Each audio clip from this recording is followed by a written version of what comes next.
बड़ा क्रूड और निर्दयी शासन है आयतोल्लास का। इन्होंने अभी जनवरी में 30,000 लोग मारे हैं, तो अभी जब आर पार की लड़ाई है तो मरता क्या ना करता वो 50,000 60,000 और मार देंगे। How fast do you think कि न्यूक्लियर वेपन्स इस लड़ाई में आ जाएंगे बाहर? We are today a heart beat away from nuclear war. Iran ने 1072 बैलिस्टिक मिसाइल्स, ड्रोन्स एट्सेट्रा उन्होंने यूएई के खिलाफ लॉन्च किए हैं पिछले 6-7 दिनों में। एक हमला किया फुजैरा के ऑयल टर्मिनल पे, माइक्रोसॉफ्ट के डेटा सेंटर्स पे अटैक किया गल्फ में। हिजबुल्लाह का पैसा, हमास का पैसा, हूतीस का पैसा सब दुबई से जा रहा था। मैं समझता हूँ कि जो ये बमबारी का कैंपेन चल रहा है अमेरिका का, वो कामयाब हो रहा है। आयतोल्ला मुज्तबा खमेनी, अली खमेनी का बेटा है, इंटेलिजेंस ऑपरेटर्स में कमांडर रह चुका है, उसको उन्होंने सुप्रीम लीडर अपॉइंट किया है। कल इन्होंने टेल अवीव पे क्लस्टर म्यूनिशंस का अटैक किया था, तो अब इजराइल को भी प्रोत्साहित करेगा। हो सकता है न्यूक्लियर ऑप्शन इस्तेमाल करें। डीसैलिनेशन प्लांट को आपने टारगेट कर दिया तो पानी आपका बंद हो गया। जो लोग हैं वो पानी कहाँ से पिएंगे? वहाँ पानी तो है नहीं, कोई नदियाँ तो है नहीं। इस लड़ाई से फायदा रूस का हो रहा है क्योंकि रूस की तेल की डिमांड बढ़ गई है। अब जब ईरान का जो तेल है ये बंद हो गया है तो चीन को हर रोज 18 लाख बैरल का नुकसान हो रहा है। जब वो एयरक्राफ्ट टेक ऑफ कर रहे थे तो चाइना को पता चल गया था और उन्होंने ईरान को बता दिया था। अब ये खबर जो है जिसने रिसीव की थी उसने आगे ये खबर नहीं दी। अल्टीमेटली नेतन्याहू को कौन कंट्रोल कर रहा है? इजराइल का डीप स्टेट और मोसाद ने पिछले 30 सालों में दीमक की तरह वो ईरान की सोसाइटी में घुस गए हैं। ईरान आईसीयू में जा रहा है। इस वक्त ईरान ने जो स्ट्रैटेजी यूज की है इस जंग को लड़ने के लिए, उसे कहा जाता है मोसाइक स्ट्रैटेजी। और इसमें होता यह है कि आप आपके फाइटिंग यूनिट्स को मल्टीपल कंपोनेंट्स में डिवाइड कर देते हो।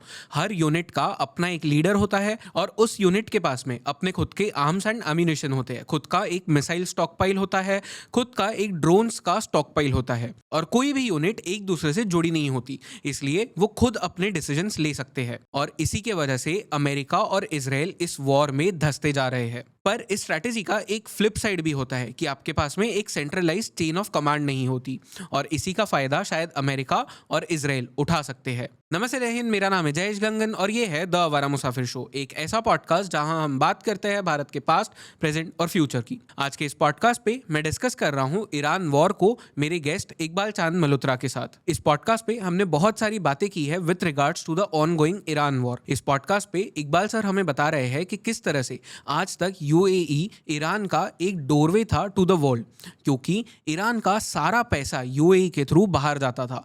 जो भी काले काम ईरान को कराने होते, जैसे हिजबुल्लाह को फंड करना, हमास को फंड करना या एक्सेस ऑफ रेजिस्टेंस में किसी को भी फंड करना, वो यूएई के द्वारा किया जाता था। और जितने भी बाकी काम थे वो सभी कुछ यूएई की तरह करा जाता था। पर अब यूएई ने कह दिया है ईरान को कि इस चीज को खत्म करना होगा, क्योंकि ईरान ने यूएई पे कई सारे मिसाइल्स और ड्रोन्स फायर किए हैं पिछले कुछ दिनों में। इस बात को डिटेल में जानने के लिए इस पॉडकास्ट को आपको एंड तक देखना होगा। And if you are watching this podcast, make sure कि आप पेपर और पेन लेके बैठे, because there is a lot about which you will have to take notes. Iran war को समझना है, जियोपॉलिटिक्स को समझना है, भारत पे क्या प्रेशर आने वाला है उसे समझना है बिकॉज ऑफ दिस वॉर, तो इस पॉडकास्ट को एंड तक जरूर देखिए। और अगर आपको ये पॉडकास्ट पसंद आता है तो चैनल को सब्सक्राइब करना मत भूलना। So without any further ado, let's start this podcast in 3, 2, 1।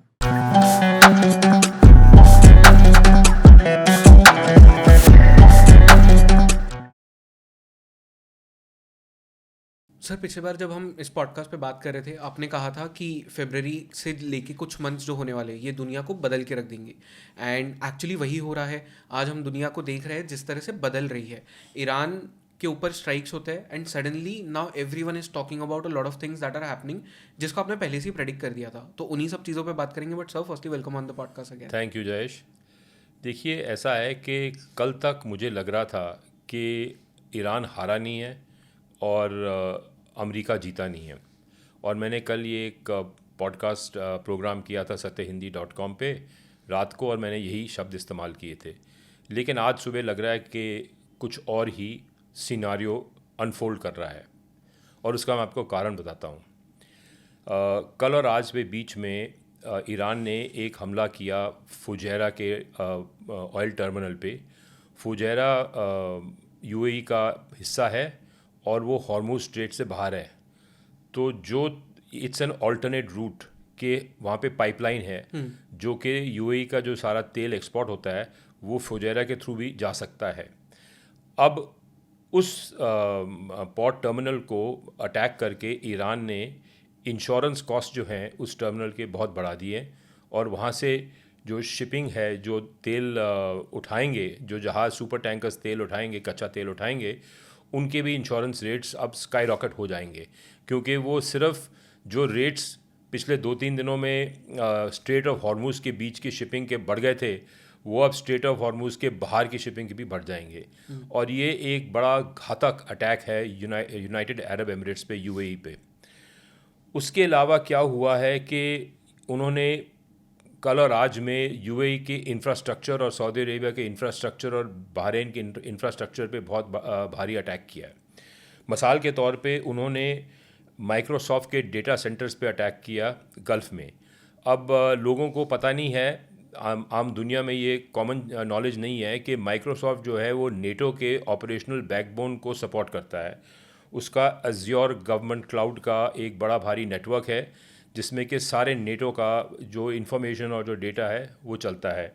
और साथ में उन्होंने यूएई और सऊदी अरेबिया और कतर को भी एक क्लाउड से कनेक्ट किया हुआ है। तो ये जो अटैक इस पे माइक्रोसॉफ्ट पे हुआ है वो एक बड़ा भारी अटैक है, बिकॉज़ एक सिंबॉलिक अटैक है और सेंटर पूरा डिस्ट्रॉय नहीं हुआ, लेकिन उस पर क्वेश्चन आ गए हैं कि ये सेंटर कल को इस पे और अटैक होता है तो पूरा बर्बाद हो जाएगा। तो ये जो सारा एआई का ट्रांजिशन हो रहा है गल्फ़ में वो कैसे होगा।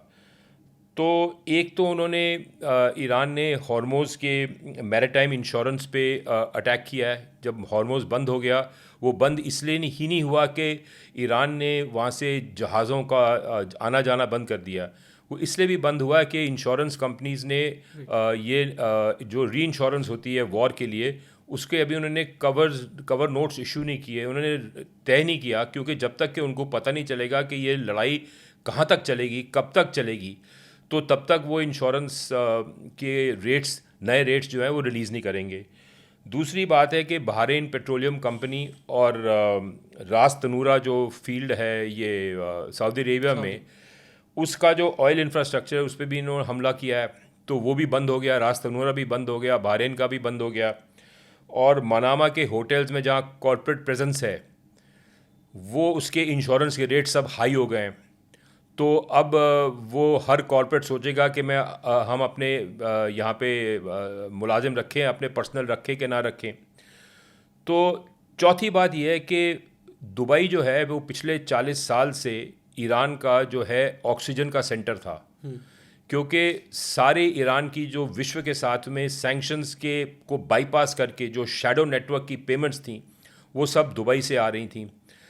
इनफैक्ट सो मच सो कि जो उसका ऑयल का जो पैसा था, जो ईरान के शैडो फ्लीट जो 200 टैंकर्स हैं उसके पास, वो कार्गोज बेच रहा था हाई सीज़ पे, उसको पैसा आ रहा था, वो सब दुबई से रिसाइकिल हो रहा था। हिज़्बुल्लाह का पैसा सब दुबई से जा रहा था, हमास का पैसा सब दुबई से जा रहा था, हूतीज़ का पैसा सब दुबई से जा रहा था। और जो हथियार वो ले रहे थे और उनके जो स्पेयर पार्ट्स थे हथियारों के, उनका पैसा दुबई से जा रहा था। और यूएस गवर्नमेंट ने, यूएस ट्रेजरी ने, यूएस फाइनेंशियल मिनिस्ट्री ने बहुत कोशिश की पिछले 20 सालों से कि दुबई को ये बंद किया जाए as a center for laundering Iranian oil revenues, लेकिन दुबई ने इसको रेजिस्ट किया, क्योंकि ये सारा धंधा जो है ये ट्रस्ट पे चलता है, इतबार पे चलता है। और जो एक क्लाइंट के लिए, एक देश के लिए आप बंद करोगे तो सारे देशों की जो फेथ है सिस्टम में, जो उनकी श्रद्धा है उस फाइनेंशियल सिस्टम में, वो टूट जाएगी।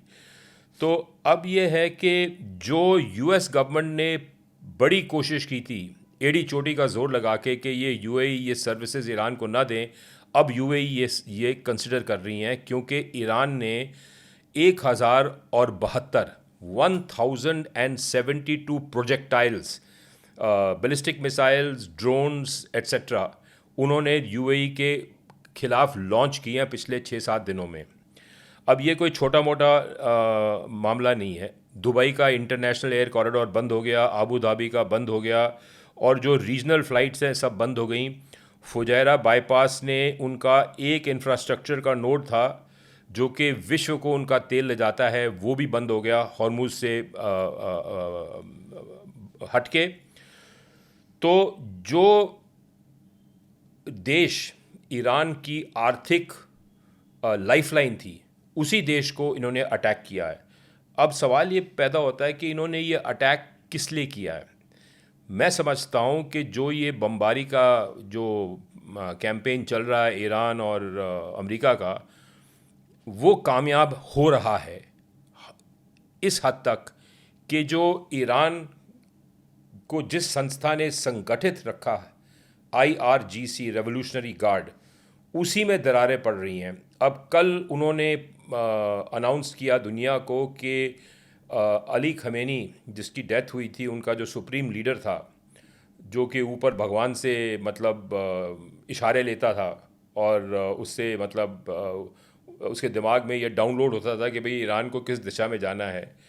अली खमेनी की डेथ के बाद जो उनकी मजलिस है, पार्लियामेंट है, उन्होंने एक 3 मेंबर का इंटरिम काउंसिल बनाया था जिसमें कि मिस्टर वो पेशेकियन थे जो कि प्रेसिडेंट हैं, और एक चीफ जस्टिस था, और एक उनका एक्टिंग सुप्रीम लीडर था, मेरा ख्याल है उसका नाम था आयतोला अराफी।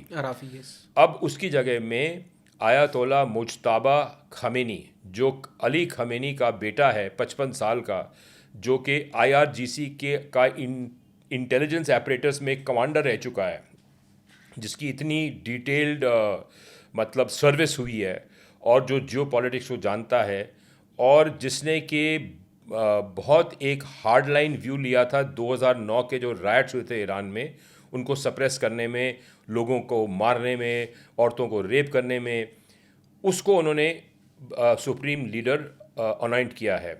और जिस दिन उसने सुप्रीम लीडरशिप संभाली, उसी दिन इनका जो एक ये फ्रिगेट था ईरानियन नेवी का, जो विशाखापट्टनम से मिलन एक्सरसाइजेज से होते हुए आ रहा था, उसको इंटरनेशनल वाटर्स में अमेरिकन जहाज़ ने टॉर्पीडो कर दिया।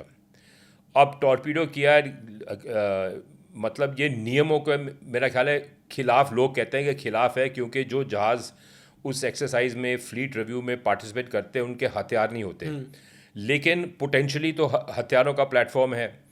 तो वॉर के अंदर में तो सब कुछ जायज़ है। तो उन्होंने जब अमेरिकन शिप्स को अटैक किया तो अमेरिका ने उनके शिप को अटैक किया। इसमें ये था कि कोई नैतिकता की बात नहीं थी, क्योंकि उसमें हथियार नहीं थे, तो वो मतलब it was a non combatant. तो वो शिप डूब गया।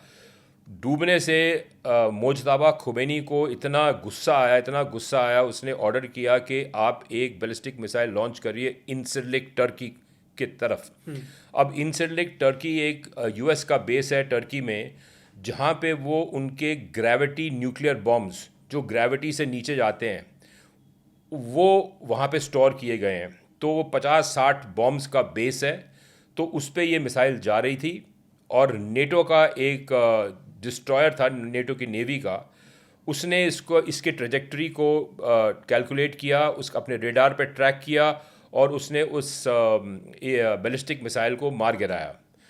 तो ये जो अटैक था कल का, जो कि बैलिस्टिक मिसाइल का अटैक था, वो नेटो को भी इस लड़ाई में ले आया है। अब क्योंकि माइक्रोसॉफ्ट के डेटा सेंटर पे अटैक हुआ है, तो बाय एक्सटेंशन ये नेटो पे भी एक और अटैक है। तो जिस हिसाब से ईरान जा रहा है, वो सेल्फ गोल करी जा रहा है, और वो सेल्फ गोल का मतलब देश तब करता है या तो उसकी डिसीजन मेकिंग की क्षमता जो है, फैसले लेने की क्षमता, वो कमज़ोर हो जाती है। और ये दूसरी बात है कि जो ये पूरा का पूरा वॉर का कैंपेन है, वो बड़ा डिसेंट्रलाइज हो गया है, क्योंकि ये अली खमेनी की विरासत थी कि वो लड़ाई उसके बावजूद, उसकी मृत्यु के बावजूद भी चलती रही, कि जो उसकी मृत्यु जो है वो एक कारण ना हो कि लड़ाई बंद हो जाए। तो अब डिसेंट्रलाइज वॉरफेयर का एक फ्लिप साइड भी है कि आप हर कमांडर को एम्पावर कर रहे हो, IRGC के उसको कोऑर्डिनेट्स दे रहे हो कि भाई तुम इस टारगेट पे अटैक करोगे, तुम उस टारगेट पे अटैक करोगे, और उसका जो कॉन्सिक्वेंस है, उसका जो अंजाम है, वो कौन कैलकुलेट करेगा? अब जिस कमांडर ने माइक्रोसॉफ्ट के डेटा सेंटर पे अटैक किया, उसको ये पता नहीं था कि भाई इससे यूएई को कितना नुकसान होगा। उसी तरह से जिसने फुजेरा पे के ऑयल टर्मिनल पे अटैक किया, उसको ये नहीं पता चल रहा था कि भाई इस पे यूएई का कितना नुकसान होगा, और क्या इस नुकसान के फलस्वरूप यूएई ईरान को फाइनेंशियल जो हब था, गेटवे था, जो फाइनेंशियल सर्विसेज दे रहा था, वो बंद कर देगा। अब ये यूएई सीरियसली कंसिडर कर रहा है और मेरा ख्याल है कि ये बंद हो जाएगा। ये बंद हो गया तो ईरान पूरी तरह से आइसोलेट हो जाएगा। अब कोई जो मतलब रिस्पॉन्सिबल जो व्यक्ति है, वो मुझे नहीं लग रहा कि ईरान के कमांड स्ट्रक्चर में ये सारे इन्फॉर्मेशन को जो हर तरफ से आ रही है, इसको एग्रीगेट कर रहा है, इकट्ठा कर रहा है, और फिर ये सोच रहे हैं कि भाई अब ये अटैक्स को हम कैसे चेंज करें या हम अपना रवैया रुख कैसे बदलें। लेकिन मेरी रीडिंग ये है कि ये अब आईआरजीसी जो है अंदर से कलेप्स कर रहा है, और इसलिए ये जो वॉर का विस्तार हो गया।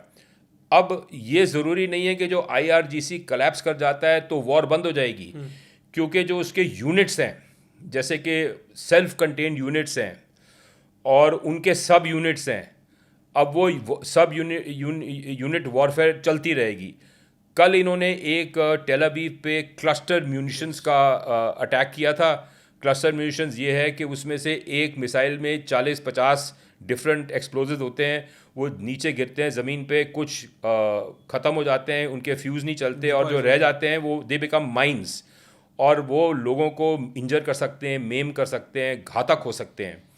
तो ये जो सब क्लस्टर म्यूनिशंस उन्होंने फेंके हैं टेल अवीव के ऊपर, जहाँ के मतलब 40 लाख की आबादी है और एक बड़ा भारी पॉपुलेशन सेंटर है, और वो लोग सिविलियंस हैं, तो अब इज़राइल को भी प्रोत्साहित करेगा कि वो भी किसी ना किसी तरह का इनके ऊपर में अटैक करें।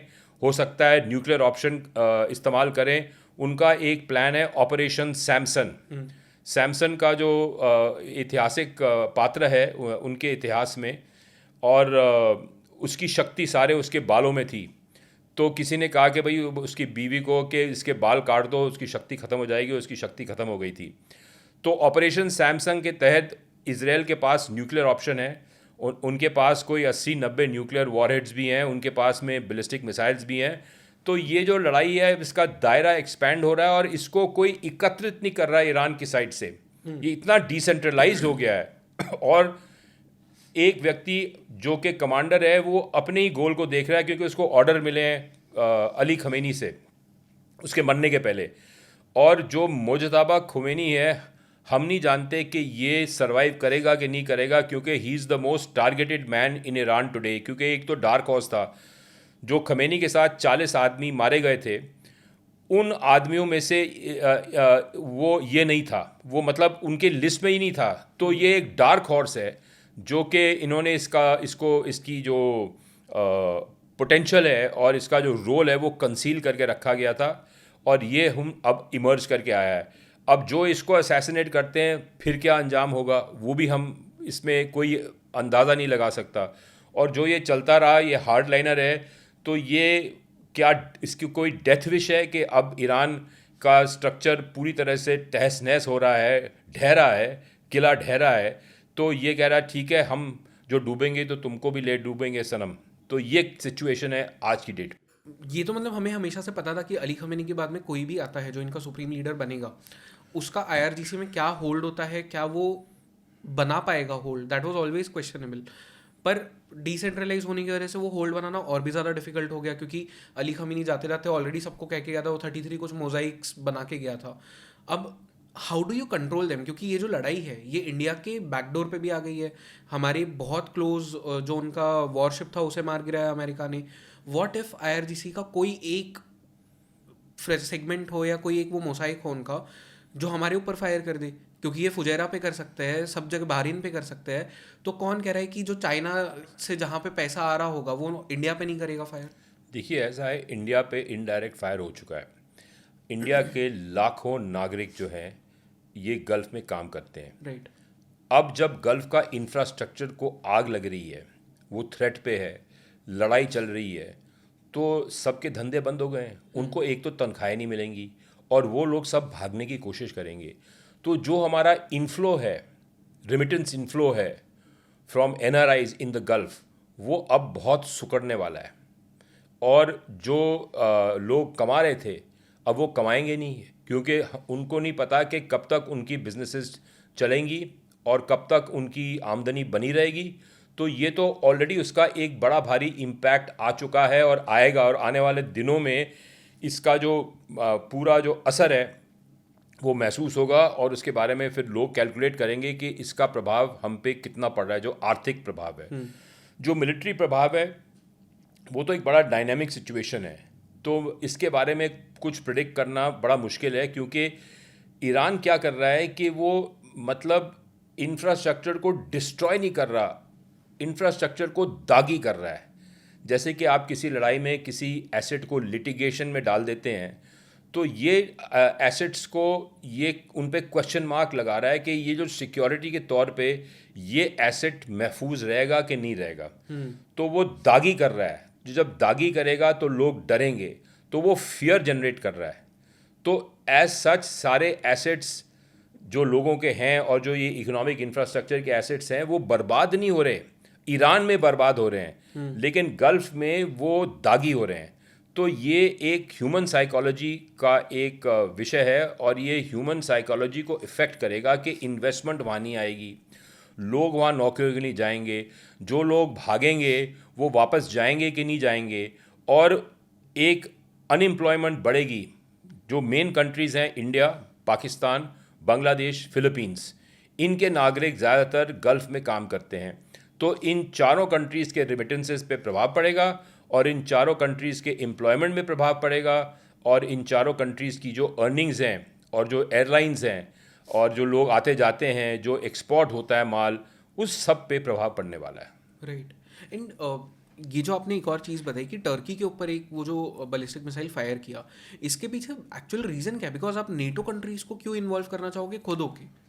देखो, नेटो कंट्रीज़ को ईरान इसलिए इन्वॉल्व कर रहा है, जहाँ तक कि मेरी समझ में है, कि ये वॉर का दायरा बढ़ा रहा है और कोलैटरल प्रेशर जनरेट करने की कोशिश कर रहा है कि प्रेशर पड़े यूनाइटेड स्टेट्स पे कि भाई आप वॉर बंद करो, ये वॉर किसी के हक में नहीं है।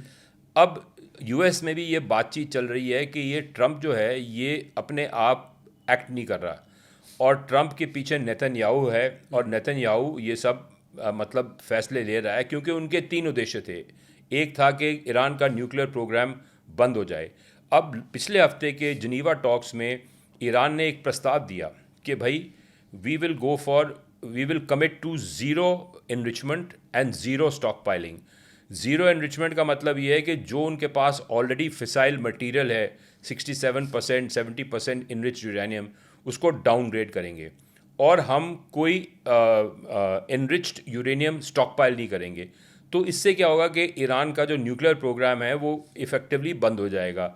लेकिन इससे अमेरिका और अमेरिका जो आजकल की डेट पे मास्टर है इज़राइल, उनको ये बात पची नहीं कि भाई ये तो एक ही उद्देश्य है। सेकंड उद्देश्य नेतन्याहू का था कि भाई ये जो बैलिस्टिक मिसाइल प्रोग्राम है ईरान का, ये पूरी तरह से बंद हो जाए और उनके सारे मिसाइल्स बर्बाद हो जाएं, डिस्ट्रॉय हो जाएं, और उनकी फैक्ट्रियां मिसाइल्स की बंद हो जाएं। अब ये बड़ा मुश्किल बात है, क्योंकि ये ईरान की संप्रभुता पे दबाव पड़ता है, तो ईरान इस बात को माना नहीं था। और तीसरी बात यह है कि उनका ये था कि ईरान मिडल ईस्ट में हस्तक्षेप नहीं करे, कि हमास, हिजबुल्लाह और हूतीस को वो फंड ना करे और उनको चलाए नहीं।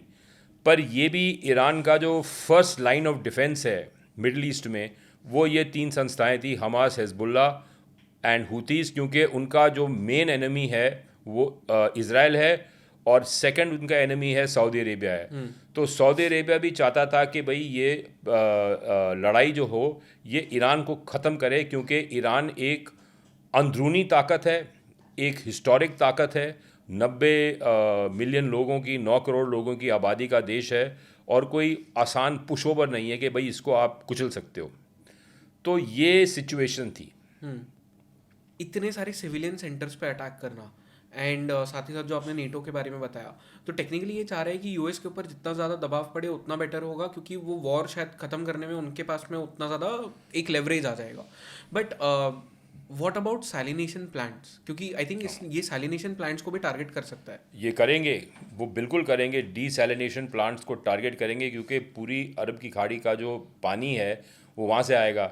अब जो आपने डीसैलिनेशन प्लांट को टारगेट कर दिया तो पानी आपका बंद हो गया, तो क्या होगा वहाँ पे जो लोग हैं वो पानी कहाँ से पिएंगे? वहाँ पानी तो है नहीं, कोई नदियाँ तो है नहीं, ये पानी सब समुद्र का पानी है, उसमें से नमक निकाला जाता है, उसको साफ़ किया जाता है और फिर ये उसको पीने के लिए इस्तेमाल किया जाता है.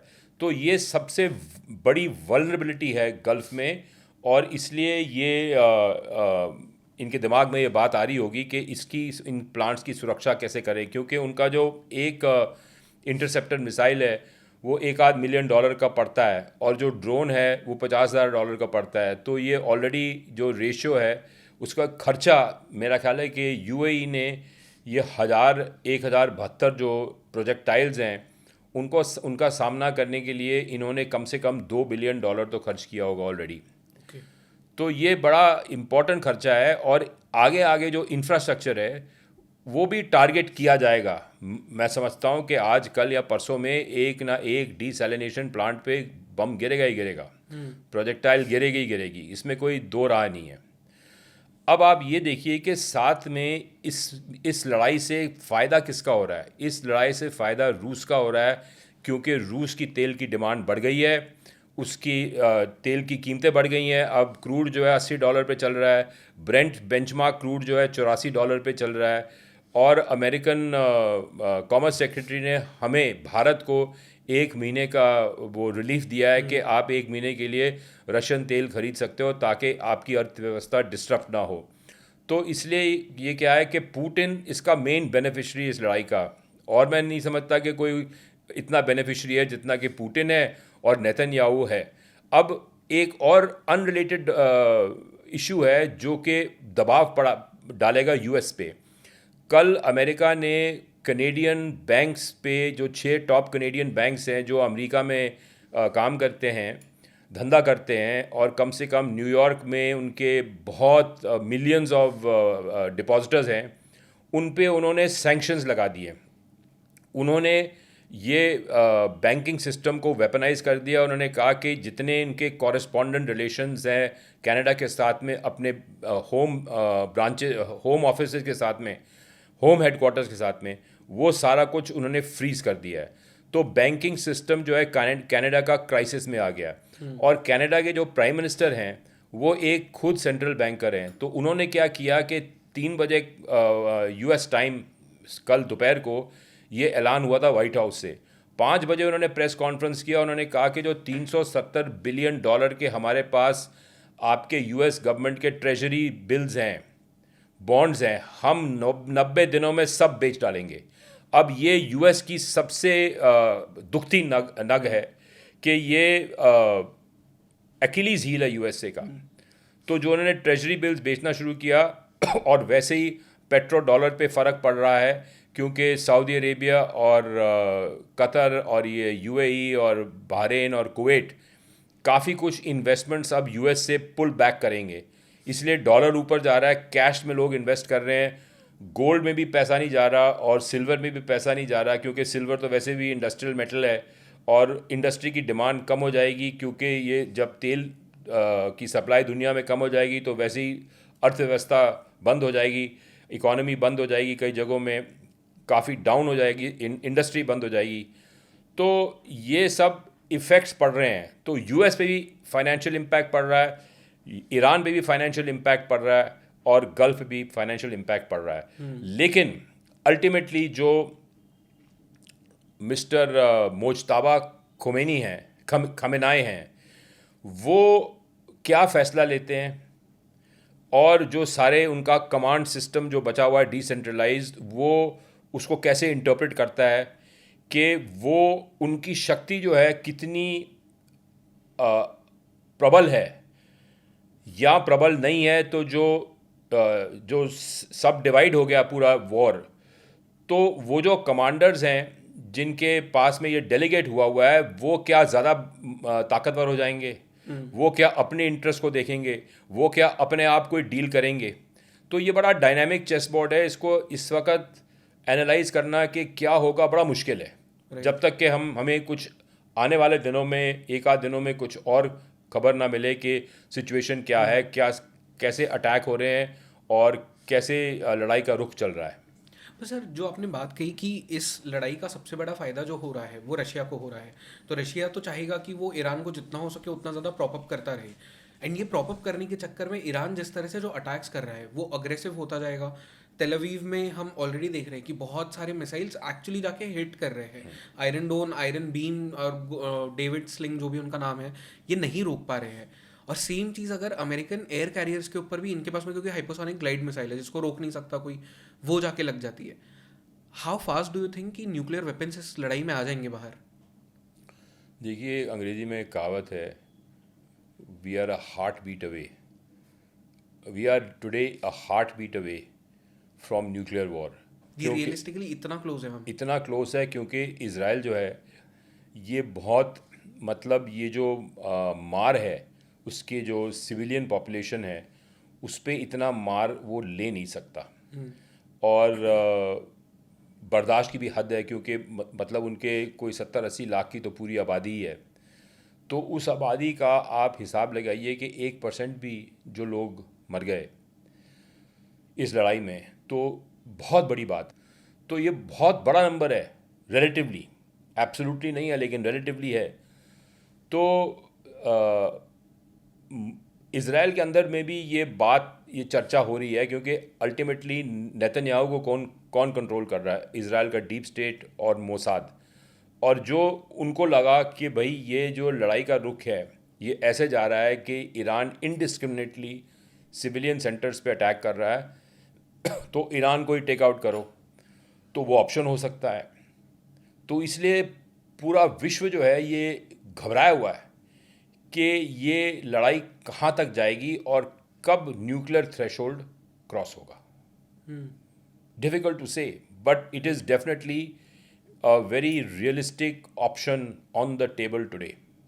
बट अगर ईरान के ऊपर न्यूक्लियर बम गिरते भी है, ईरान लड़ना बंद करेगा उसके बाद? बिकॉज जिस तरह से उन्होंने डिसेंट्रलाइज करके रखा है, आई डोंट थिंक कि एक बम दो बम गिरने के बाद भी वो बंद करेंगे लड़ना, क्योंकि उनके सुप्रीम लीडर को तो आपने पहले ही उड़ा दिया है। उन्होंने कह दिया कि नेगोशिएट तो हम करेंगे नहीं, अब हमारा क्या फ़ायदा इसमें।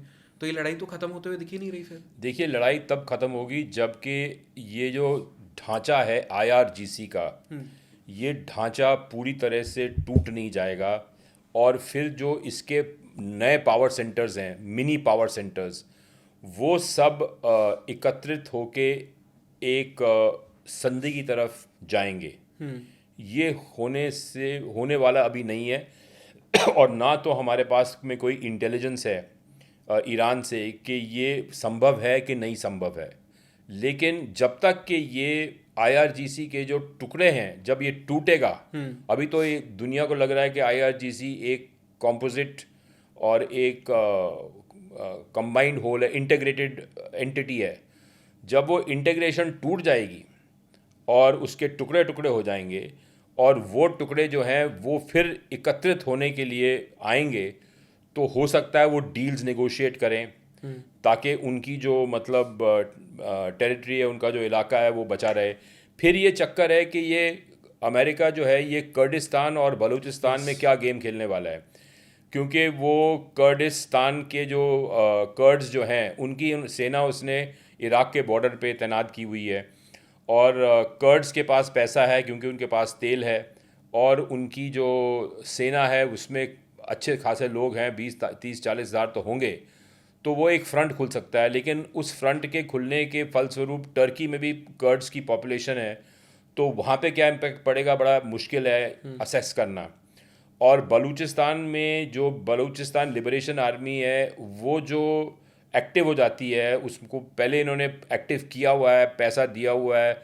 ये जो लड़ाई पाकिस्तान की अफ़गानिस्तान के साथ हो रही है, क्या ये अमेरिका का प्रॉक्सी वॉर है? क्या अमेरिका ने तालिबान को, अफ़गान तालिबान को वेपनाइज़ किया हुआ है, उनको प्रोत्साहित किया हुआ, उनको पैसे दिए हुए हैं और उन्होंने इंटर्न तहरीक तालिबान और BLA को, बलूचिस्तान लिबरेशन आर्मी को इन्वॉल्व किया हुआ है इस लड़ाई में, क्योंकि बेसिक उद्देश्य अमेरिका का क्या है कि चीन की आर्थिक स्ट्रक्चर पे हमला हो। अब जब ईरान का जो तेल है ये बंद हो गया है तो चीन को हर रोज़ 1.8 मिलियन 18 लाख बैरल का नुकसान हो रहा है।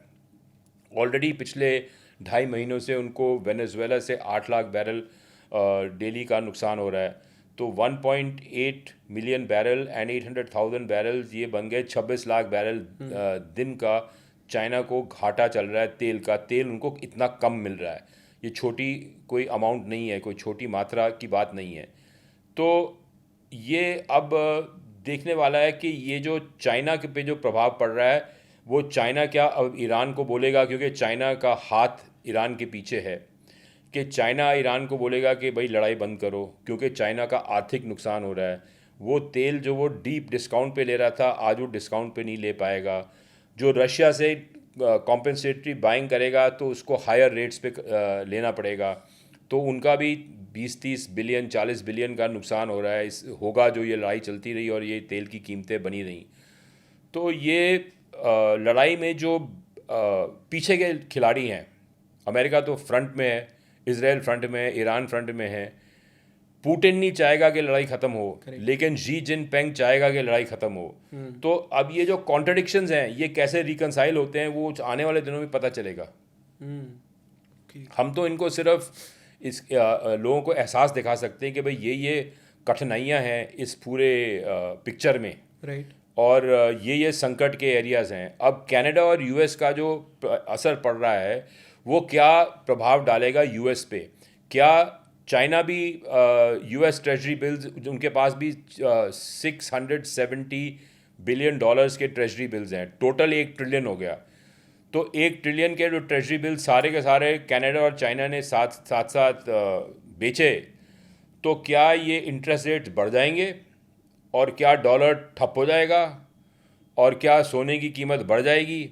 ये बड़ा मुश्किल है इसका अनुमान लगाना। लेकिन ये सारे फैक्टर्स जो हैं इस पूरे लड़ाई के पीछे चल रहे हैं, जो कि इसके ऊपर इनका फॉल आउट होगा, अनइंटेंडेड और इंटेंडेड, क्योंकि ये डायनामिक फोर्सेस अनलीश हो रही हैं। राइट। और साथ में ट्रंप जो है वो टैरिफ बढ़वा रहा है। टैरिफ बढ़वाने से क्या होगा कि ट्रेड सुकड़ेगा, वैसे ही ट्रेड सुकड़ रहा है और दुनिया का, विश्व का ट्रेड सुकड़ेगा, विश्व की GDP कम होगी, विश्व में एम्प्लॉयमेंट कम होगी, हो सकता है बिजली पानी ना मिले कई इलाकों में, खासकर ये अरब की खाड़ी में।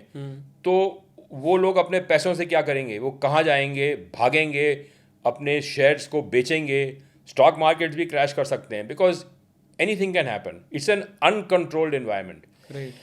किसी एक व्यक्ति का इसके ऊपर में उस दुनिया की लगाम वो खींच के नहीं बैठा हुआ, कई लोग खींच रहे हैं। So essentially we are seeing a breakdown of the whole globalization का जो कॉन्सेप्ट था उसका ब्रेकडाउन होते हुए हम लाइफ टाइम देख रहे हैं। Breakdown of globalization, breakdown of rule based order, breakdown of trust which is vital in, मतलब फाइनेंशियल और आर्थिक मामलों में विश्वास जो है वो बुनियाद है इन चीज़ों की। विश्वास चूर चूर हो गया तो ये भी चूर चूर हो गए। पर सर एक और चीज़ मुझे बताना, क्योंकि अगर हम हिस्टोरिकली देखें एयर स्ट्राइक्स के थ्रू कभी रेजिम चेंज हुआ नहीं है, एंड अमेरिका का पहला गोल यही था कि रेजिम चेंज हो जाए ईरान में, जो होते हुए तो दिख नहीं रहा अब तक। एंड ये ट्रूप्स उतारने के लिए तो मानेगा नहीं कभी ट्रम्प, बिकॉज वो खुद कहता है कि उसे बॉडी बैग्स पसंद नहीं है, इसीलिए शायद वो कर्ड्स की जो आर्मी है वो इराक वाले बॉर्डर पे इसने लगा रखी है।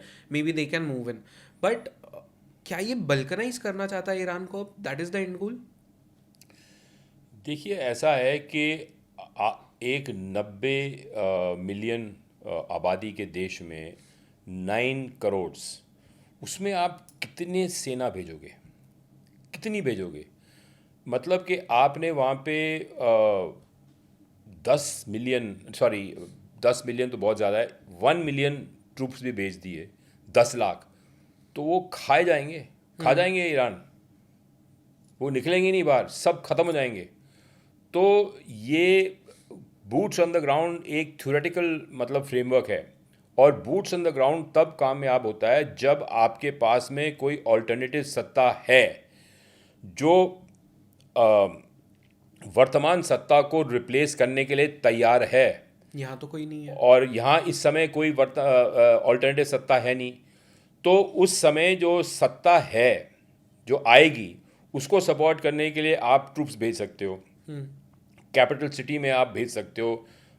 उस समय मतलब 5-10 हज़ार ट्रूप से भी बहुत फ़र्क पड़ जाएगा।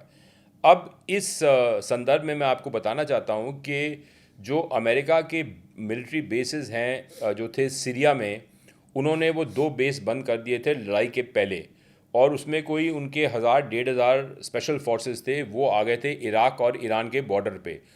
तो लगता है कि इनका कोई कैंडिडेट था, से रेज़ा पहलवी जो भूतपूर्व शाह का बेटा है, जो कि वो सोच रहे थे कि अली खमेनी और उसके जो 40 बंदे थे, जब उनकी हत्या हो जाएगी तो रेज़ा पहलवी आ जाएगा। लेकिन क्या हुआ कि जो ग्रुप्स थे जो कि ये मुल्लास के आयतुल्लास के शासन के ख़िलाफ़ के जो ग्रुप्स थे, वो लोग अपने घरों से रात को निकल नहीं पाए क्योंकि ऊपर से बम्बों की बारिश हो रही थी, तो उनको अपनी जान की फिक्र पड़ी हुई है। तो वो सारे लोग जो हैं वो अंदर ही अपने बंकर्स में अपने घरों में हैं।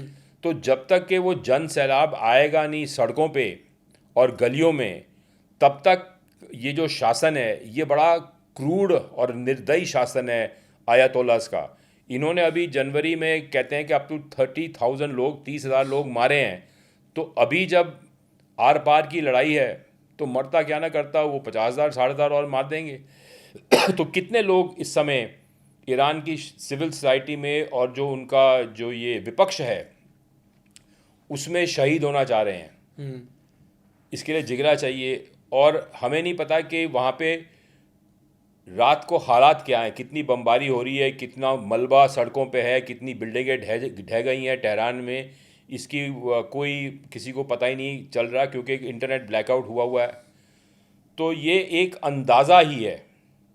और फिर बात आ जाती है कि आप सिग्नल्स को पढ़ो कि भाई ये संकेत क्या आ रहे हैं। जो मैंने आपसे इस बातचीत के शुरुआत में कहा था कि ये जो संकेत हैं कि इन्होंने यूएई उनका एक दरवाज़ा था दुनिया के लिए, उस पे उन्होंने हमला किया है और वो अपनी ऑक्सीजन की लाइफलाइन पे हमला किया है। तो निश्चित है कि जब ऑक्सीजन आपका बंद हो जाएगा तो आप आईसीयू में जाओगे। तो ईरान आईसीयू में जा रहा है, ये मेरा अंदाज़ है। अभी कितने दिन आईसीयू में रहता है, वेंटिलेटर पे है, वेंटिलेटर बंद हो जाता है, ये कुछ नहीं कह सकते अभी। ये आने वाले दिनों में आहिस्ते आहिस्ते संकेतों को पढ़ते हुए हमें पता चलेगा।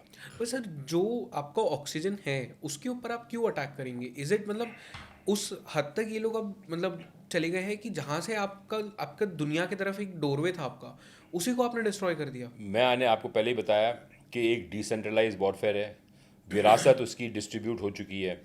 और दूसरी बात है कि उनका स्ट्रक्चर ढहरा है और वो लग रहा है उनको कि अब हम हारने वाले हैं, तो क्यों ना हम इन लोगों को भी नुकसान डूबते करा साथ के में घातक कितनों को। देंगे, क्योंकि हम तो वैसे ही जा रहे हैं, ख़त्म हो रहे हैं, हमारे सब स्ट्रक्चर्स ख़त्म हो रहे हैं। तो why not finish them off. वो हिटलर की स्कॉच टर्ल्स पॉलिसी थी कि जहाँ आपने कब्ज़ा किया हो आप वहाँ से कब्ज़ा हटा रहे हो तो उस जगह को जला के जाओगे। तो वही कर रहे हैं। तो ये तो एंड गेम के संकेत हैं कि इनकी गेम जो है एंड होने को आ रही है। लेकिन ये एंड कितना लंबा होगा, 1 हफ्ता, 2 हफ्ते, 2 दिन के 20 दिन, ये कहना बड़ा मुश्किल है इस समय। पर सर ये जो खमेनी को भी जब मारा तो आई एम श्योर कि इसे मतलब कहीं ना कहीं से इंटेलिजेंस किसी ना किसी को, रशिया चाइना किसी ना किसी को तो मिला होगा कि जेट्स निकल गए हैं, वो किसी मिशन पे ही जा रहे होंगे। ये बात खमेनी तक कैसे नहीं पहुंची, ईरान तक कैसे नहीं पहुंची? देखिए, ये तो मोसाद और सीआईए का कमाल है कि जब ये इज़राइल के का जो बेड़ा है F-35 का, जिसने कि मिसाइल्स लॉन्च की थी एयर टू ग्राउंड, जिन्होंने इनकी बिल्डिंगें डिस्ट्रॉय की थी और जिसने ये खमेनी को मारा था, जब वो एयरक्राफ्ट टेक ऑफ कर रहे थे तो चाइना को पता चल गया था कि नेवातिम एयरबेस नेगेव डेजर्ट में ये बेड़ा 40 F-35 का टेक ऑफ कर गया है। उन्होंने उसका पेलोड, उसकी रफ्तार, उसकी स्पीड, कोऑर्डिनेट सारा कुछ मैप कर लिया था और उन्होंने ईरान को बता दिया था। अब ये खबर जो है जिसने रिसीव की थी उसने आगे ये खबर नहीं दी और खुमैनी को प्रोत्साहित किया कि भाई आप बंकर से निकल आओ, अबव ग्राउंड मीटिंग कर लो जो आपने मीटिंग रखनी थी, क्योंकि सब चंगा है, कोई ख़राब कोई ऐसी चिंता नहीं है, कोई संकट की घड़ी नहीं है। तो वो लोग या वो गुट या वो व्यक्ति जिन्होंने उनको सिक्योरिटी से का जो संकेत है वो दिया कि भाई इट्स अ सिक्योर एनवायरनमेंट, और उनको कॉन्फिडेंस दिया कि आप आके आप अपनी मीटिंग करो, उन लोगों ने खमेनी की हत्या की है। जो खमेनी बंकर में रहता तो वो मरता ही नहीं, और उसके सारे जो टॉप लेवल के लोग थे सब मारे गए।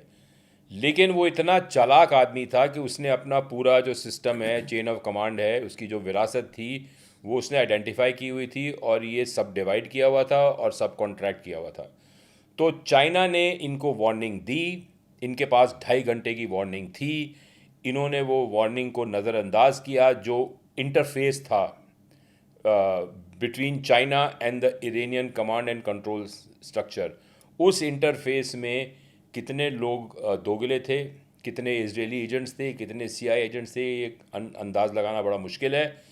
लेकिन हम कॉन्फिडेंस से कह सकते हैं कि वो जो इंटरफेस था उसको पता था कि ये अटैक होने वाला है, और इन्होंने वो 41 बंदों को मौत के घाट उतार दिया और उनको उस ट्रैप में डाल दिया कि वो पूरी तरह से ख़त्म हो जाएं। अमेरिकन्स की गलती ये थी कि इन्होंने कोई व्यक्ति उस दायरे में से बाहर नहीं रखा जिसके साथ में ये निगोशिएट कर सकते थे।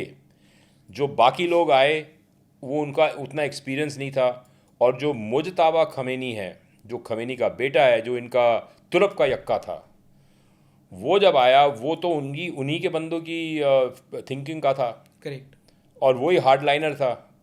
तो वो जो है मुजतबा खमेनी, वो अमेरिकन और इजरायलीज़ ने एंटिसिपेट नहीं किया था कि ये व्यक्ति आएगा, और इसके होने से जो IRGC है वो संगठित रहेगा। लेकिन किस हद तक और कब तक, क्योंकि उनके बीच में भी ओपिनियंस लोगों के चेंज होते रहते हैं जैसे जैसे हमले हो रहे हैं, और सिचुएशन बड़ी डायनामिक है, तो ये एक स्टैटिक सिचुएशन नहीं है। राइट। तो ये एक बेवफाई का ये इस्टेब्लिश हो गया है कि ये इन्होंने, ईरान के ही बंदों ने खमेनी की मृत्यु करवाई। ओके, सो मोसाद ने उस लेवल तक एम्बेडेड है उनके वहाँ पे एजेंट्स। मोसाद ने पिछले 30 सालों में कीड़ों और दीमक की तरह वो ईरान की सोसाइटी में घुस गए हैं, और वो सब जगह हैं वहाँ पे, क्योंकि वहाँ पे जो ईरानी यहूदी हैं उन्होंने बहुत मदद की है इज़राइल को, ईरान को पेनिट्रेट करने में। और जो डिसअफेक्टेड लोग हैं, जो मुल्ला के ख़िलाफ़ हैं, जो प्रो डेमोक्रेसी के लोग हैं, वो जानते हैं कि उनको किसी बाहरी शक्ति की मदद से ही आज़ादी मिलेगी इन मुल्लों के मतलब शासन से। तो इसलिए उन्होंने उनका समर्थन किया, आई थिंक सो ये सिचुएशन है। ओके सर, हमने कुर्दिस्तान की थोड़ी बात की, बलूचिस्तान की थोड़ी बात की। इस वॉर की वजह से डू यू थिंक कि बलूचिस्तान और कुर्दिस्तान हमें अलग होता हुआ भी दिखेगा, एक सेपरेट आइडेंटिटी, सेपरेट स्टेट बनता हुआ दिखेगा? देखिए, ऐसा है कि बलूचिस्तान की पहले बात करते हैं। बालूच जो कौम है वो पाकिस्तान में भी है, थोड़ी सी अफ़गानिस्तान में है, और काफ़ी सारे ईरान में भी हैं। इनकी एस्पिरेशंस हैं कि भाई हम आज़ाद हों, और ये जो बलूचिस्तान था वो ज़बरदस्ती पाकिस्तान में शामिल किया गया था, और बलूचिस्तान जो है वो भारत का हिस्सा रहना चाहता था जब हमें आज़ादी मिली थी 1947 में। अब सवाल ये है कि बलूचिस्तान के पास एक बहुत स्ट्रेटिजिक एसेट है, और वो है ग्वादर पोर्ट। ग्वादर पोर्ट जो है वो चाबहार पोर्ट से कोई 71-75 किलोमीटर दूर है, और ग्वादर पोर्ट से जो ईरान से जो कच्चा तेल आता है और जो कतर से गैस आता है, वो सीपेक के पाइपलाइन के थ्रू सीधा चीन में जाता है, जिनजियांग में। और जो उत्तर चीन है उस पर ये सीपेक जो है बड़ा निर्भर है, उसके वो मार्केट है सीपेक की। और साथ में जो ये आपका गिलगिट है वहाँ पे दो ये डैम्स हैं, डैमर बाशा डैम, बुंजी डैम, जो कि बिजली देती हैं नॉर्दर्न चाइना को। अमेरिका का उद्देश्य है कि चाइना की आर्थिक व्यवस्था को नष्ट करना, उसको कमज़ोर करना, उसको डॉलर के सिस्टम के अंदर रखना। तो वो जो बालूचिस्तान बनता है और बालूचिस्तान लिबरेशन आर्मी सत्ता में आती है, उस ब्रेकअवे बालूचिस्तान जो कि कुछ अफ़गानिस्तान का हिस्सा होगा, कुछ पाकिस्तान का, कुछ ईरान का, तो ग्वादर पोर्ट जो है वो चीनियों से छिन जाएगा। चीनियों से छिन जाएगा तो उनका जो सारा सीपेक का कॉरिडोर जो उन्होंने बनाया 45-50 बिलियन डॉलर पे, वो बर्बाद हो जाएगा। और यूएस का एक गोल जो है वो कायम हो जाएगा और कामयाब होगा। तो इसकी संभावना कम नहीं है बालूचिस्तान बनने की, क्योंकि अमेरिकन्स ये ज़रूर चाहेंगे कि ईरान के 2-3 टुकड़े हो जाएं, जिससे कि ये जो एक संगठित ईरान है वो एक इतने बड़े दुश्मन के रूप में ना आ सके, और कर्ड्स जो हैं वो अलग हो जाएं, बालूच जो है अलग हो जाएं, और जो पर्शियंस हैं उनके अंदर भी बड़ा आक्रोश है। आधे लोग तो प्रो मुल्लाज हैं, आधे लोग एंटी मुल्ला हैं। तो वैसे वो ईरान जो है अनस्टेबल हो जाएगा। तो मुझे लगता है कि जो ये लड़ाई चलती रही और जो IRGC कलेप्स कर गया, उसका किला ढह गया, तो ईरान के टुकड़े होने की संभावना ज़्यादा है बजाय कि कम। ये मेरा अंदाज़ है। सो बेसिकली जो बल्कनाइजेशन है वो ईरान का होगा ही होगा। हाँ। और उसी के साथ साथ में बलूचिस्तान हमें अलग होता हुआ पाकिस्तान से दिख सकता है। पाकिस्तान का भी होगा।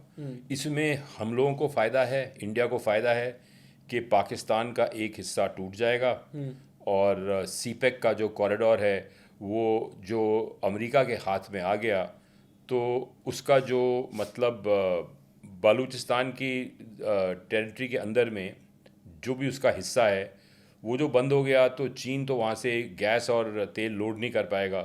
और वो गैस और तेल तब लोड होगा जब चीन अमेरिका की शर्तों को माने, तो वो अमेरिकन कंट्रोल में आ जाएगा। उससे क्या होगा कि चीन पे बहुत बड़ा दबाव पड़ने वाला है, बहुत बड़ा दबाव पड़ने वाला है। वैसे भी जो ईरानियन तेल सीपेक से जाता था अब तो बंद हो गया है। अब जब उसको आगे पहुंचाने का साधन भी बंद हो जाएगा तो वो अमेरिका की विजय होगी, और उससे भारत को फ़ायदा होगा कि पाकिस्तान के टुकड़े हो जाएंगे। और उसका जो मतलब आज की डेट में चीन के साथ में जो गठजोड़ है वो उसका असर कम हो जाएगा। तो वो एक बड़ा नए किस्म का एक सिचुएशन बनेगी। उसको फिर स्टडी करना पड़ेगा कि उसका क्या इम्पैक्ट होता है। राइट। लेकिन ये बात है कि ये एंड गेम जो है, जो सिविल वॉर भी हो गई ईरान में, तो उसके टुकड़े हो सकते हैं, 2-3-4 टुकड़े हो सकते हैं, not necessarily on ethnic lines but also on political lines. So a model like Syria, जो सीरिया में अमेरिका ने किया था, सेम चीज़ शायद वो यहाँ पे भी करे। हो सकता है। पर ये टेररिज्म के लिए एक फर्टाइल ग्राउंड नहीं बन जाएगा फिर? देखिए, टेररिज्म के लिए तो ये फर्टाइल ग्राउंड ऑलरेडी है। ईरान का जो तेल का पैसा आ रहा है वो हमास को फंड करता है, हिजबुल्लाह को फंड करता है, हूतीस को फंड करता है, और भगवान जाने किसको फंड करता है। ये तो एक हकीकत है। ये तो ऑलरेडी टेररिज्म का फर्टाइल ग्राउंड है। इसमें जो और नए टेररिस्ट उत्पादित होंगे तो अलग बात है। अब ये तालिबान क्या है? ये भी तो टेररिस्ट ऑर्गेनाइजेशन है। तहरीक-ए-तालिबान भी टेररिस्ट ऑर्गेनाइजेशन है। बलूचिस्तान लिबरेशन आर्मी आप कह सकते हो कि ये एक इंडिपेंडेंट फाइट फॉर इंडिपेंडेंस वाली फ्रीडम मूवमेंट है। लेकिन पाकिस्तान के नज़रिए में तो वो भी टेररिस्ट ऑर्गेनाइजेशन है। राइट। और पाकिस्तान खुद टेररिस्ट ऑर्गेनाइजेशन है, क्योंकि उसने ये ड्रग्स के धंधे में वो घुसा हुआ है, ओपियम, हेरोइन और क्रिस्टल मेथ, और साथ में उसने न्यूक्लियर टेक्नोलॉजी प्रोलिफरेट की हुई है। ईरान का न्यूक्लियर प्रोग्राम कहाँ से उत्पादित हुआ? पाकिस्तान से आया था, across the border. Doctor AQ Khan के नेटवर्क ने पाकिस्तान को बुलंद किया, इसको ईरान को बुलंद किया था। इनको ये एनरिचमेंट टेक्नोलॉजी बेची थी। ईरान को बेची थी? बिल्कुल बेची थी। पूरा 2000 से आप देखिए 1998 से 2003 तक इन्होंने 5 साल में इनको सारे सेंट्रीफ्यूज दिए थे, इनको ब्लूप्रिंट दिया था, इनको पूरा नक्शा दिया था। इन्होंने वहाँ से कम बिलियंस ऑफ डॉलर्स कमाए पाकिस्तानियों ने ये बेच के। तो इनकी पुरानी रिलेशनशिप है ईरान के साथ में। हालांकि Pakistan is a Sunni nation and Iran is a Shia nation largely, but इनकी कोऑपरेशन हुई है, दे आर नेबर्स। और इन्होंने ईरान को प्रॉप अप किया है, क्योंकि जब ईरान को प्रॉप अप किया है तो अमेरिका पाकिस्तान में उसने और पैसे डाले थे, क्योंकि America was oppose to Iran, America was oppose to Taliban. America Afghanistan में था लेकिन तालिबान पाकिस्तान में थी, तब भी उनको पैसा मिल रहा था, जिसे कहते हैं running with the hare and hunting with the hounds, मतलब शिकार भी हो और आप शिकारी भी हो। तो ये सब बातें हैं। ओके। एंड ईरान का इस वक्त आज जो सिनारियो है, डू यू थिंक ये अभी भी न्यूक्लियर बॉम्ब बना सकते हैं? देखिए, अभी भी न्यूक्लियर बॉम्ब बना सकते हैं, क्योंकि ये न्यूक्लियर बॉम्ब में दो चीज़ें होती हैं, एक कोल्ड टेस्ट होता है और एक हॉट टेस्ट होता है।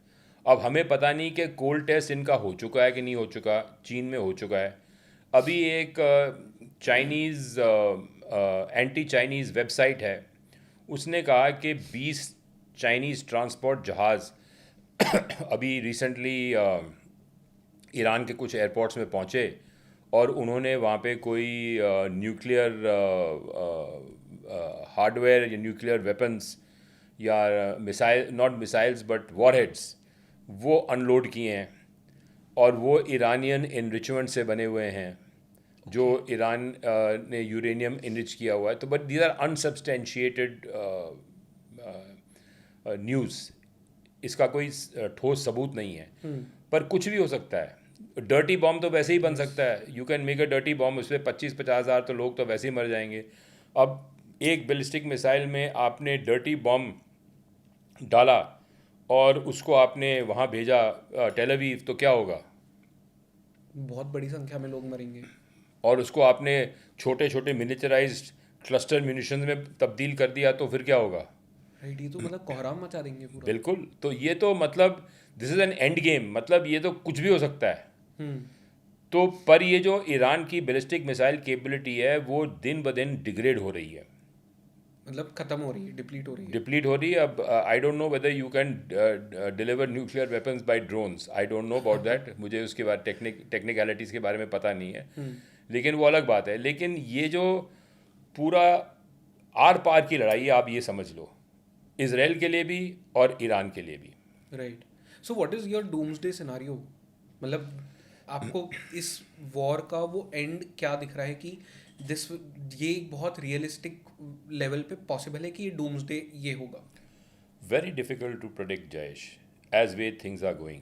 बहुत मुश्किल है कि ये प्रोडिक्ट करना कि क्या होगा। There are too many variables, इस गेम में बहुत वेरिएबल्स हैं और हर एक वेरिएबल को ह्यूमन ब्रेन तो प्रोग्राम नहीं कर सकता और कंपेयर नहीं कर सकता। तो मेरे मतलब कैपेबिलिटी के ये बाहर है सोचना। लेकिन आई कैन ओनली से कि इसके विजिबल जो इम्पैक्ट है, कि जो ये ब्रिक्स है फॉर एग्ज़ाम्पल, ये ब्रिक्स टूटने को जा रहा है। कैसे? क्योंकि इंडिया जो है इजराइल के साथ अलाइन हो चुका है, ठीक है, वेरी क्लियर। और ईरान और रशिया और चाइना एक साइड पे हैं, और ब्रिक्स जो है ये जनवरी के महीने में वेपनाइज हो चुका है, जबकि ईरान और चाइना और रशिया का और साउथ अफ्रीका के नेवल एक्सरसाइजेज हुए थे ब्रिक्स के समिट के बाद साइमन्स टाउन बेस के पास। तो वो तो मिलिट्री मतलब उसका एक डायमेंशन जो है बन चुका है, और अभी उनके और एक्सरसाइजेज शेड्यूल्ड हैं ईरान के। पता नहीं ईरान बचता है कि नहीं बचता।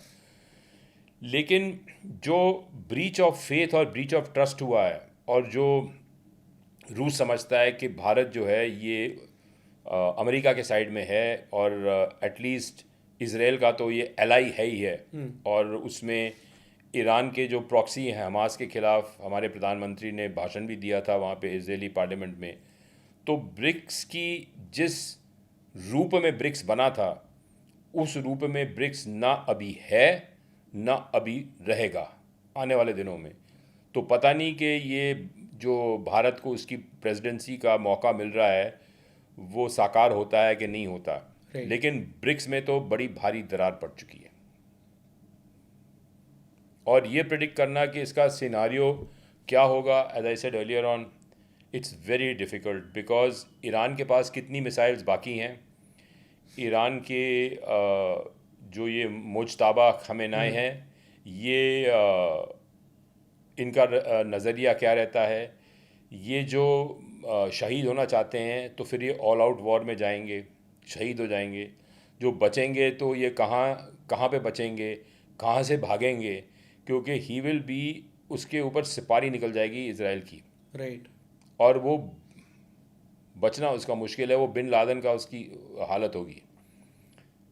अल्टीमेटली अमेरिका और इज़राइल उसको ढूंढ निकालेंगे, चाहे 2 साल लगे, 5 साल लगे, जैसे उन्होंने बिन लादेन को ढूंढ निकाला, जैसे उन्होंने सद्दाम हुसैन को ढूंढ निकाला, जैसे उन्होंने प्रेसिडेंट गद्दाफ़ी को ढूंढ निकाला, वैसे ही ये मुज्तबा खमेनी को भी ढूंढ निकालेंगे। राइट। पर ये जंग आपके अकॉर्डिंग कितने दिनों तक चलेगी? इज इट भाई, लाइक कि मतलब महीनों या सालों चलेगी जो रशिया देखिए, यूक्रेन हो रहा है ये जिस तरह? डिपेंड करता है कि IRGC महफूज रहता है कि नहीं, और उनके पास में उनकी जो ड्रोन लॉन्चर्स हैं और जो बैलिस्टिक मिसाइल लॉन्चर्स हैं, वो मीनिंगफुल अमाउंट में उनके पास रहते हैं कि नहीं। जो उनके पास 1000 एक मिसाइल, बैलिस्टिक मिसाइल अभी बचती हैं, पता नहीं कि बचेंगी कि नहीं, और उन्होंने कितने फायर किए, ये भी मेरे पास ये डेटा नहीं है। तो वो डिपेंड करता है कि उनके ऑफेंसिव हथियार जो हैं कितने उनके पास रहेंगे, डिफेंसिव हथियार कितने रहेंगे, और फिर ये क्या निमंत्रण देंगे कि भाई आओ ग्राउंड ट्रूप्स भेजो, फिर काउंटर इंसर्जेंसी वॉरफेयर शुरू होगी। तो उनके दिमाग में क्या उनका एंड गेम है, because they are in their own territory, वो अपनी ज़मीन में है, अपने देश में है, और उनको इस बात का एडवांटेज है, और वो लड़ सकते हैं और लड़ते रहेंगे। अब कब तक वो लड़ सकते हैं डिपेंड करता है।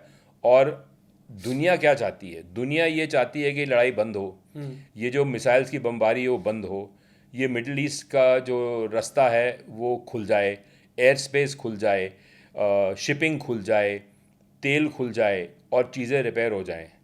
तो ये दुनिया चाहती है, और हम नहीं चाहते कि भाई हमारे जो नागरिक हैं, जिनकी यहाँ अच्छी नौकरियाँ लगी हुई हैं गल्फ़ में, जो भारत को पैसा भेज रहे हैं, वो बंद हो जाए, वो लोग वापस आ जाएं, वो लोग वहाँ पे वापस ना जा पाएँ। तो ये सब बातें हैं जो हम लोग चाहते हैं, जो सभ्य देश जो हैं, मतलब अब सभ्य देश भी बहुत कम रह गए हैं, पर लेकिन जो चाहते हैं तो वो इनके ऑब्जेक्टिव्स हैं। अब ये ऑब्जेक्टिव्स वापस साकार होंगे कि नहीं, इस समय कहना बड़ा मुश्किल है। Right. I think we'll know better in another week 10 days okay. कि क्या हालात होती है। एंड सर, एक लास्ट चीज़ जो इस पॉडकास्ट में कवर करना चाहता हूँ वो हमारा होम ग्राउंड है भारत, क्योंकि एक मैं रिपोर्ट पढ़ रहा था, उसके अकॉर्डिंग भारत के पास में 25 से 50 दिन के आसपास जो ऑयल रिजर्व्स हैं वो बचे हैं, और अगर ये लड़ाई उससे ज़्यादा खिंच जाती है तो हमारे लिए भी प्रॉब्लम हो जाएगा, क्योंकि ईरान ने कहा कि चाइना और रशिया की शिप्स वहाँ से निकल सकते हैं, बट उसने भारत का नाम नहीं लिया उसमें। तो इंडिया के लिए इस जंग का रेपरकशन क्या होगा? भाई, जो हम तेल की बात करें तो अमेरिका ने कल अनुमति दे दी भारत को कि भाई आप 30 दिन तक रशियन तेल ले सकते हो। जो ये जंग ज़्यादा लंबी चली अरब की खाड़ी में, तो फिर वो अमेरिकन वो एक्सटेंड कर देंगे, वो बोलेंगे अदर 30 डेज या 60 दिन या 90 दिन। ओके। तो हम भारत, तो जो हमने रशिया से तेल लेना बंद किया, हम रशिया से फिर तेल लेना बंद कर देंगे। फ़र्क इतना ही होगा कि हम अमेरिकन परमिशन के फलस्वरूप वो तेल लेंगे, क्योंकि हम अब उस अमेरिकन कैंप में हैं, और दूसरे कैंप में हम जाने की कोई संभावना नहीं है। और जो हमने कोई गलत कदम उठाया जिससे कि उनको शक हो गया, तो क्या पता किस किस्म के सैंक्शंस हम पे भी पड़ सकते हैं। तो अभी तो हमको तो चुपचाप अपने आप का बचाव करके इस संकट की घड़ी से निकलना चाहिए, विदाउट गेटिंग टू एजिटेटेड और पॉलिटिकली एजिटेटेड और इरैशनली इमोशनली एजिटेटेड। ये हमको तो इसमें जो ये लड़ाई है इसमें से आराम से निकलना चाहिए। अब जो हमारे पास में कनाडा जैसा वो लीडर होता जो कि अमेरिका को चुनौती दे देता तो वो अलग बात है, लेकिन इस समय तो हम चुनौती देने के हमारे पास साधन नहीं है। सो बेसिकली इस पूरे जंग में एक ही कंट्री का फ़ायदा सबसे ज़्यादा जो हो रहा है वो रशिया है। रशिया का हो रहा है, एक ही कंट्री का फ़ायदा हो रहा है, रशिया हो रहा है। और नेतन्याहू अपने आप को ताकतवर बनाने में, पॉलिटिकली ताकतवर बनाने में जी तोड़ कोशिश कर रहा है। ये लड़ाई बेसिकली उसके सर्वाइवल की लड़ाई है, और जो ग्रेटर इज़राइल का जो कॉन्सेप्ट है उसकी लड़ाई है। वो होते हुए आपको दिख रहा है, बनते हुए ग्रेटर इसराइल? अभी तो नहीं दिख रहा। और जो ईरान की जो संप्रभुता है उसकी भी लड़ाई है, और वो तो अब दाव पे आ गई है। राइट। तो वो भी नहीं, मुझे नहीं लगता कि ईरान अल्टीमेटली इस रूप में रह पाएगा कि नहीं, क्योंकि जो इसका फाइनेंशियल गेटवे बंद हो जाता है, और निश्चित रूप में बंद होगा, क्योंकि इन्होंने मतलब बेवफाई की है यूएई के साथ, और उनकी लड़ाई इजराइल और अमेरिका के साथ थी, और उन्होंने खामखा अरबियों को इसमें शामिल कर लिया है। तो अब उसका अंजाम उन पे पड़ेगा। They will pay for it, right. And they will be paying for it. और इसका प्रभाव इजराइल पे भी अच्छा पड़ेगा कि जो हिजबुल्ला है और जो ये हमास है और हुतीज़ हैं, उनकी शक्ति, आर्थिक शक्ति कम हो जाएगी, उनकी हमले करने की जो शक्ति है वो कम हो जाएगी। तो वो भी एक फॉल आउट है इसका। सो बाय द टाइम ये जंग खत्म होती है, दुनिया बहुत बदल गई होगी, वर्ल्ड ऑर्डर पूरा चेंज हो गया होगा। बिल्कुल बिल्कुल। एक लड़ाई तो, आर्थिक लड़ाई तो जैसे मैंने कहा कनाडा और अमेरिका के बीच में चल रही है, तो उसका भी हमें पता नहीं कि क्या उसका फैसला होगा। राइट। लेकिन इससे ये पता चलता है कि जो नए इमर्जिंग पावर्स हैं उसमें जर्मनी जो है एक बड़ा ही शक्तिशाली पावर बन के उभरेगा। ये मेरा मतलब प्रेडिक्शन है, क्योंकि जर्मनी इज़ गेटिंग स्ट्रॉन्ग। वो अपनी आर्मी को सेट कर रहे हैं, मिलिट्री को सेट कर रहे हैं, उनकी इकोनॉमी भी। अब जो ये रिकन्स्ट्रक्शन होगी तो जर्मनी को बहुत फ़ायदा मिलेगा। एंड आपको लगता है पोलैंड न्यूक्लियर वेपन्स की तरफ जाएगा? बिकॉज उन्होंने भी स्टेटमेंट्स दिए हैं इसके बारे में। आप कह रहे हो जाएगा, हो सकता है चला गया हो सकता है उसके पास में न्यूक्लियर वेपन्स हो, ऑलरेडी हो। ये वी कांट डिस्काउंट दिस। आज की डेट में जिनकी न्यूक्लियर वेपन्स की क्षमता है, जापान है, साउथ कोरिया है, जर्मनी है, पोलैंड है, उनको आप डिस्काउंट नहीं कर सकते, क्योंकि उनको तजुर्बा है कि हमारे साथ कैसे विश्वासघात किए गए हैं। यूक्रेन ने न्यूक्लियर वेपन सरेंडर किए तो उनका आज हशर क्या हो रहा है।